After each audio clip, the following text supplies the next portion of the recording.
Duty থেকে আসছি, আইসা রান্না করতে মন চাইতেছে না, একটা ডিম ভাইজা খায় শুয়ে রয়েছি।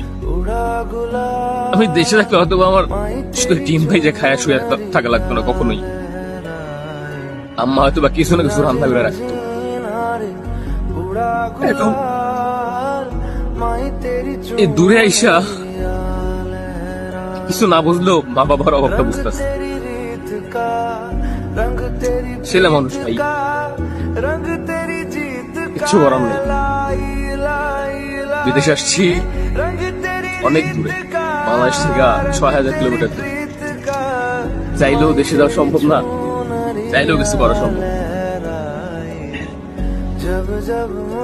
তো এইটাই আর কি, সারা রাত বসে আছি, কেউ একবার ফোন দিয়ে বললো না পরে আয়, কেউ একবার ফোন দিয়ে বললো না বাসায় খাবার নষ্ট হয়ে যেতেছে।